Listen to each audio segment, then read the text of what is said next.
क्या आप बता सकते हैं अपनी लालसा को? नहीं, क्योंकि लालसा बताई नहीं जाती, वो तो होती है लेकिन देखी जा सकती है। कैसे? शादी हो गई, एक लड़की की शादी हो गई, 4 साल हो गए शादी को, अभी तक बच्चा नहीं हुआ, बड़ी परेशान है।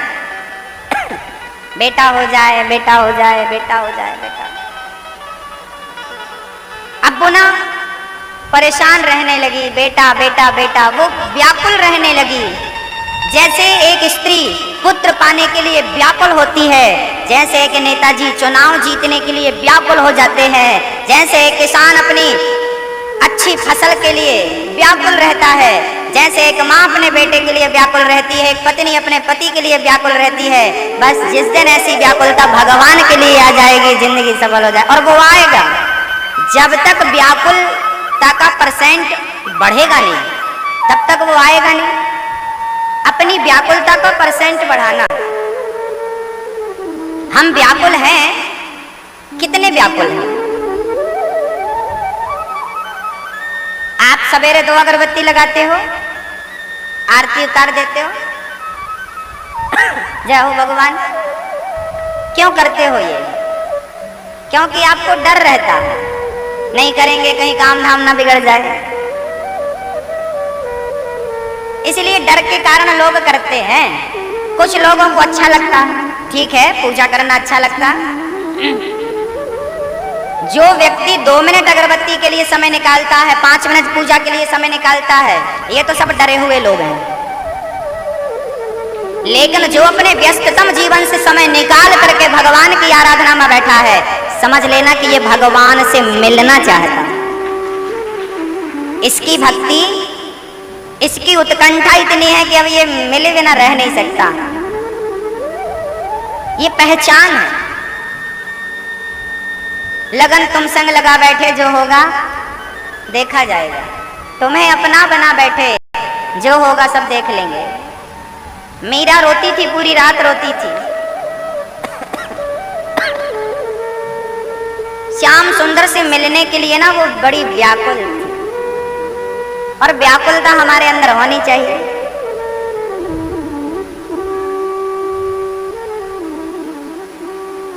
हमें जरूरत नहीं है तो वो आता नहीं है ना। अच्छा, द्रौपदी की साड़ी खींच रही थी। द्रौपदी ने पहले किसे बुलाया? पति को, आओ। फिर गुरु द्रोणाचार्य जी को, पितामह को। तब भगवान आए? नहीं आए। भगवान को लगा कि अभी इसको मेरी जरूरत नहीं है, नहीं आए, भगवान नहीं आए। आधी से ज्यादा साड़ी उतर गई द्रौपदी की। जब द्रौपदी ने देखा कि अब मेरा कोई साथ नहीं दे रहा है, तब दोनों हाथ उठाए और दोनों हाथ उठाकर श्याम सुंदर को पुकारा, कन्हैया आज नहीं आए तो लाज ये आपकी बहन की नहीं, आपकी लाज लुट जाएगी। हाँ आओ। और जब दोनों हाथ उठा करके विश्वास के साथ पुकारा तो भगवान आए।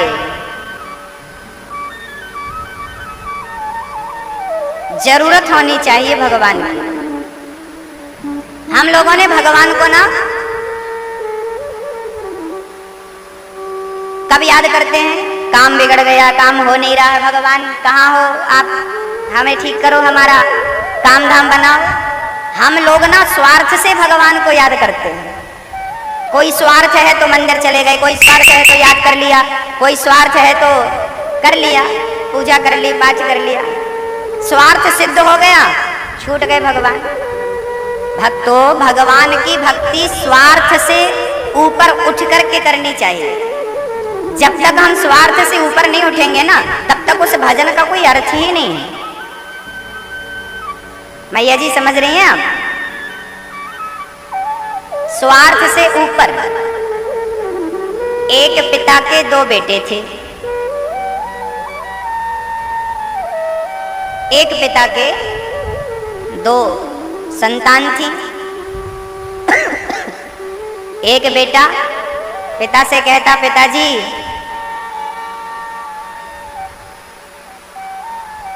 आप अपना धन हमें दे दो,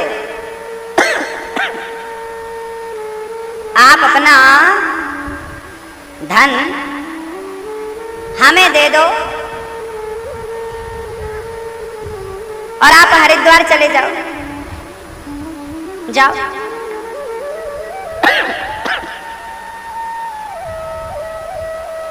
एक दूसरा बेटा था, उसने कहा पिताजी आप हमारे साथ चलो, हम आपकी सेवा करेंगे। एक बेटा पिता से मांगता है, एक बेटा पिता से नहीं पिता को मांगता है। अब आप समझ रहे होंगे पिता से मांगना और पिता को मांगना।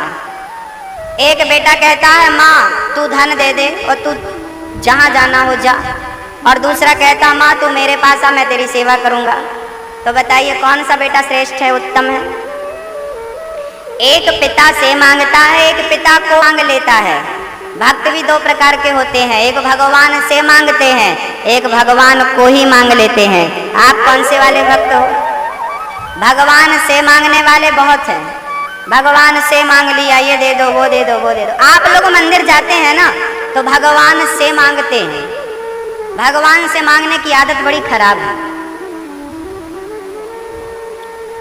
भगवान से ना मांगना कुछ नहीं चाहिए।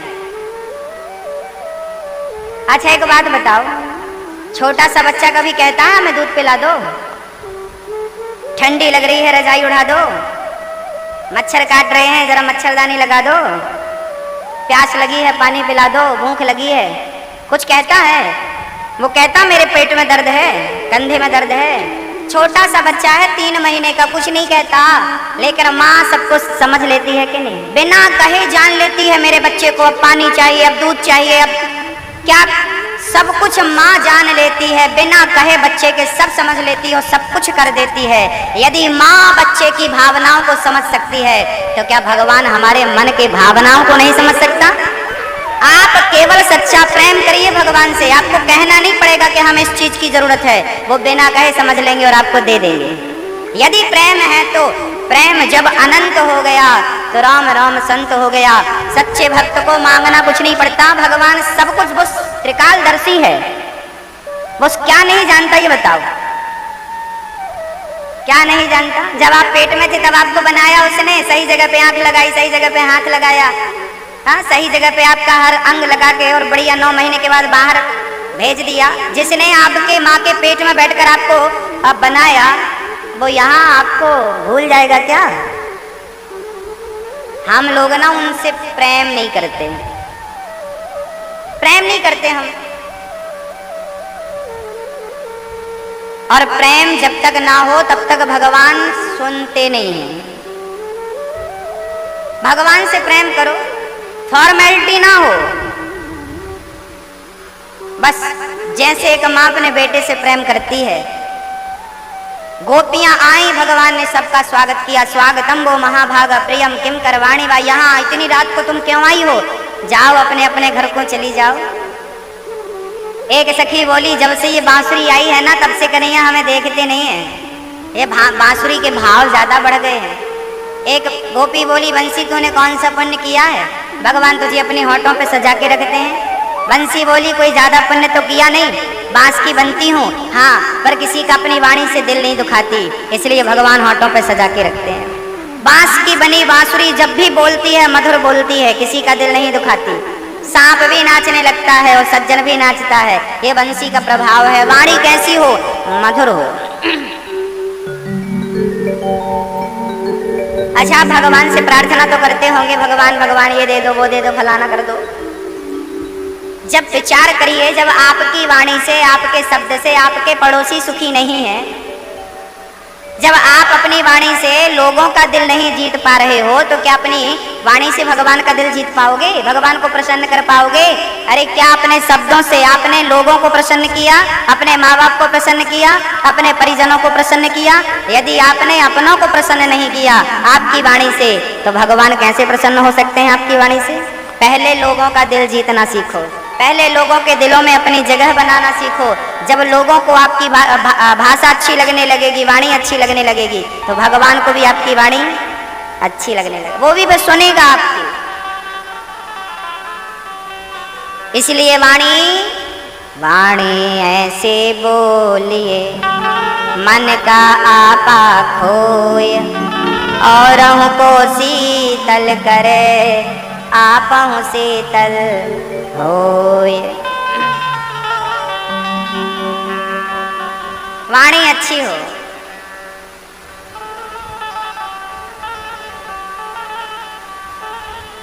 अच्छा, आप लोगों को गुस्सा आ जाता है, फिर आप क्या करते हैं? बने बनाए रिश्ते को तोड़ मड़ोड़ के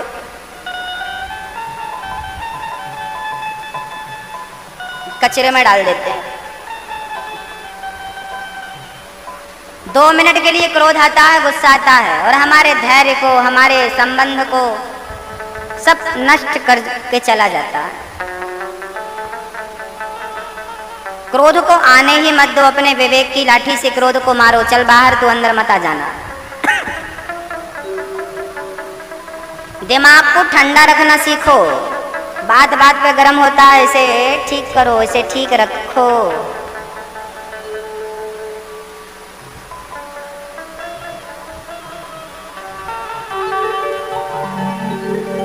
एक राजा बैठा हुआ दरबार में, उसी समय एक जौहरी आ गया।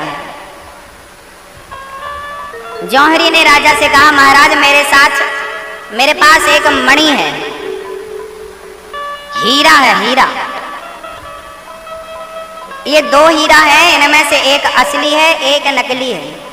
यदि आपका जौहरी नकली हीरा को पहचान ले तो मैं असली हीरा आपको देकर चला जाऊंगा। राजा बोले, मंत्री भाई, हीरा जौहरी के लिए कोई बड़ी बात नहीं है, आप लाओ, शर्त मंजूर है।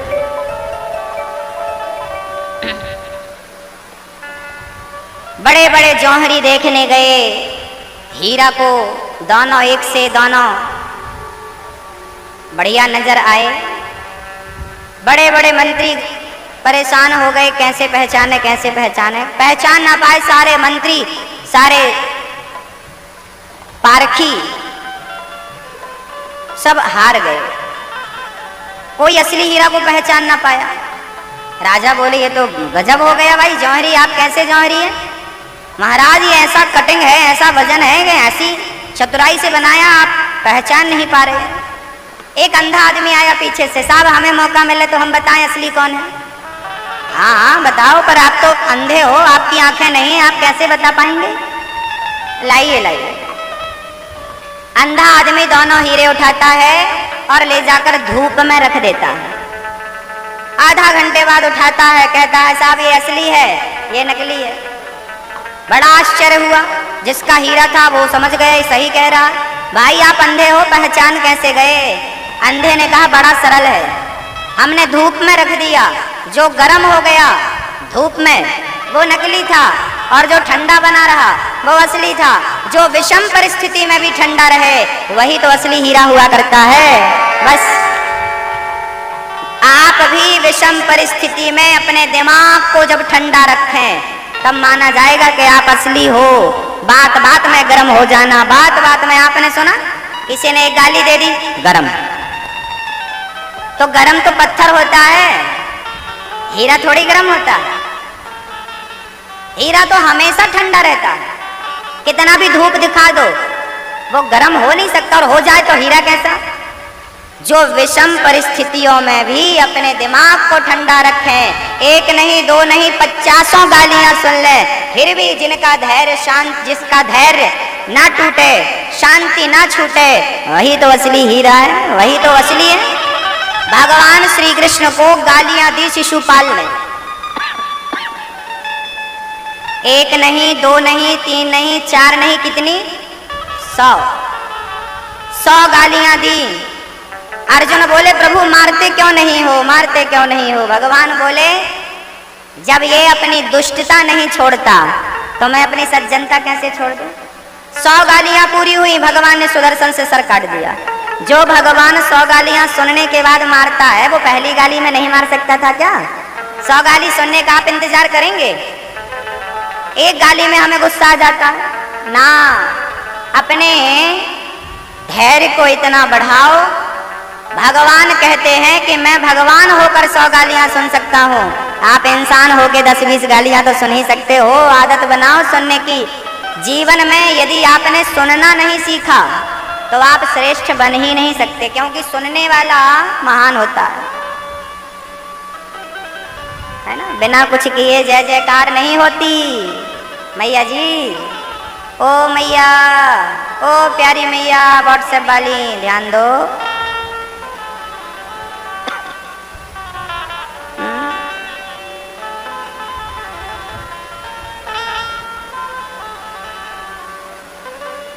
सहन करना पड़ता है ना हम लोगों को। आपके अंदर सहन शक्ति है कि नहीं? आज झगड़े क्यों हो रहे हैं? क्योंकि लोगों के अंदर सहनशीलता नहीं है, सहन शक्ति नहीं है। मंदिर में ना 2 पत्थर होते हैं, एक पत्थर वो जो मूर्ति बन के बैठा है, एक पत्थर वो जो जमीन में बिछा हुआ है। दोनों पत्थर हैं और दोनों एक ही पत्थर है, वो भी सफेद है, ये भी सफेद है। संगमरमर कहते हैं आप लोग, मार्बल। एक दिन नीचे वाले पत्थर ने मूर्ति से कहा, यार पत्थर तू भी है, पत्थर मैं भी हूं, पर तुझे लोग आकर जल चढ़ाते हैं, आरती उतारते हैं, मेवा मिष्ठान चढ़ाते हैं और मुझे पांव से कुचल कुचल कर चले जाते हैं, ऐसा क्यों? तब इस मूर्ति के पत्थर ने कहा कि पत्थर तू भी है, पत्थर मैं भी हूँ, फर्क इतना है, जब किसी मूर्तिकार ने तुझे मूर्ति बनाने के लिए उठाया था और उसने छेनी और हथौड़े की चोट मारी तो 2-4 चोट में ही तू टूट गया, और जो टूट गया तो पांव के नीचे आ गया, और मैं उस छेनी की चोट सहता गया, आज भगवान बन करके बैठा हूँ। जो पत्थर चोट खा के टूट गया वो कंकड़ बन गया, जो पत्थर चोट सह गया वो शंकर बन गया। सहन करने वाला श्रेष्ठ होता है, इसलिए जमाने की बातें सुन लो, बर्दाश्त कर लो, सहन कर लो। श्रेष्ठ बनना हो तो, नहीं तो फिर चिल्लाते रहो। भगवान ने गोपियों से कहा, देवियों इतनी रात को आई हो, अपने अपने घर चली जाओ, पति की सेवा करना हमारा परम कर्तव्य है, जाओ। आज भगवान ने यहाँ पातिव्रत धर्म की परिभाषाएं गोपियों को दी। पति कैसा भी हो, पत्नी के लिए उसका पति भगवान होता है, इसलिए पति में भगवान को देखना चाहिए। पति में किसे? अच्छा मैया, जो मंदिर में भगवान बैठे हैं उन्हें किसने बनाया? इंसान ने बनाया, लोगों ने मूर्तियां बनाई, पंडित जी ने प्रतिष्ठा कर दी, बन गए भगवान। भगवान को बनाने वाला, मूर्ति बनाने वाला इंसान होता है, उसकी प्रतिष्ठा अलग से करनी पड़ती है। लेकिन माँ बाप और पति और आप सभी बताइए, इन मूर्तियों को किसने बनाया? भगवान ने। और प्रतिष्ठित भी उसी ने किया कि नहीं? और प्रतिष्ठा भी वो आप बोल रहे हो, बतला रहे हो। अब बड़ी विडंबना है, हम इंसान की बनाई मूर्ति को सर नवा करके और जय जयकार करते हैं, और भगवान की बनाई मूर्तियों का तिरस्कार करते हैं, इंसान का अपमान करते हैं और पत्थर का सम्मान करते हैं। पहले इंसान का सम्मान, जो दर्शन, जो भगवान आप पत्थर में देख रही हो, यदि भगवान पत्थर में दिख सकते हैं, पत्थर से प्रकट हो सकते हैं, तो आपके माँ बाप के अंदर से भी प्रकट हो सकते हैं, पति के अंदर से भी प्रकट हो सकते हैं। जरूरी नहीं है कि हम केवल पत्थर में भगवान को देखने की दृष्टि रखें, बल्कि पति के अंदर भगवान को देखने का नजरिया हो, ये शास्त्र कहते हैं, ऐसा मैं नहीं, अनुसुईया माता कहती हैं। पति की सेवा सबको करना चाहिए।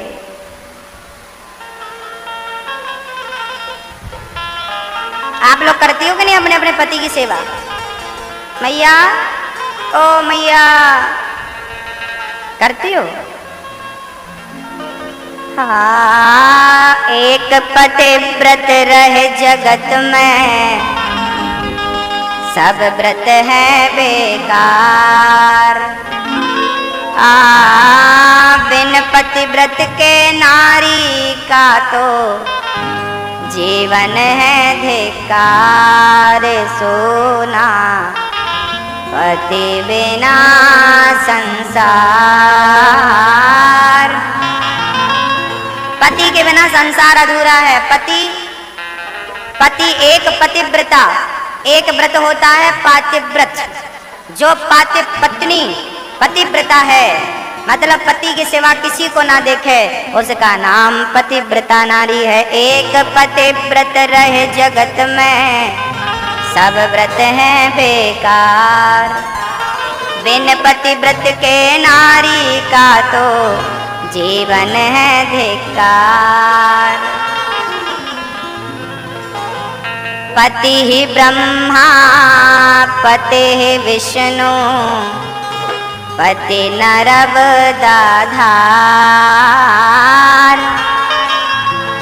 पति ही ब्रह्मा पति ही विष्णु, पति नरवदाधार। बिन पतिव्रत के नारी का तो जीवन है धिक्कार। सोना पति बिना संसार। बिन परमेश्वर सोना मंदिर, बिंदिया बिना लीलार। सोना पति बिना संसार। पति के बिना संसार अधूरा है, इसलिए पति से प्रेम जरूरी है। अब महाराज हमारा पति अच्छा नहीं है, बड़ा दुष्ट है, शराबी है, मारता है, फिर क्या करें? कोई बात नहीं। जब संसार के पति से आपका मन ना लगे तो कोई बात नहीं, फिर पति की जगह पर एक दूसरा पति है, उसे खड़ा कर लो। कौन है वो? तुम हो एक अगोचर, सबके प्राण पति। स्वामी सबके प्राण पति। किस विध मिलऊं दया मैं, तुमको मैं कुमते। ओम जय जगदीश हरे। भगवान ने दो पति दे रखे हैं सबको। ये जो पति है हमारा, ये शरीर का पति है। मन का पति तो सबका भगवान ही है। हम सबके अंदर आत्मा है और उस आत्मा का एक ही पति है, परमात्मा दूसरा हो नहीं सकता।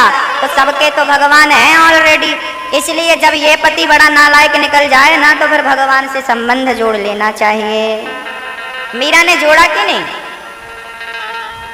है ना?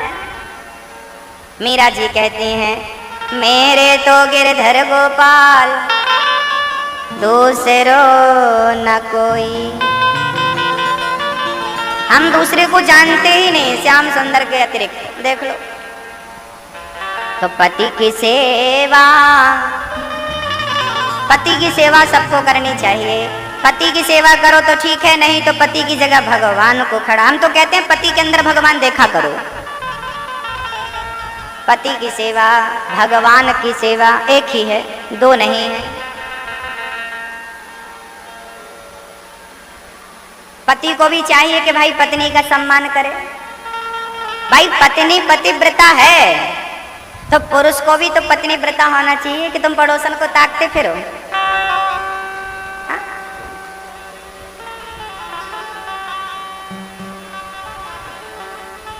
भाई पत्नी पति के सिवा किसी को नहीं देखती,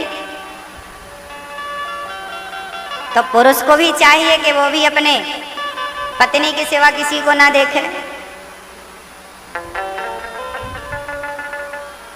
खुद की पत्नी कितनी अच्छी हो, पुरुष को वो ठीक नहीं समझ में आती, और पड़ोसन कैसी भी घटिया हो अच्छी लगती है। ऐसा क्यों हो गया है? क्योंकि आज ना लोगों के अंदर काम वासना अधिक सवार है। व्यक्ति वासना में डूबा है, वो जिसे देखता है वो काम की दृष्टि से देखता, इसलिए जैसा नजरिया होगा हमारा वैसा जमाना दिखेगा। चश्मा जैसा होगा वैसा तो सब दिखेगा। काला चश्मा पहनो सब काले, हरा चश्मा पहनो सब हरे, लाल चश्मा पहनो सब लाल। वासना का चश्मा पहनकर देखोगे सब वासना में डूबे नजर आएंगे, और भक्ति का चश्मा लगाकर जिस दिन देखोगे सब भक्त नजर आएंगे। सब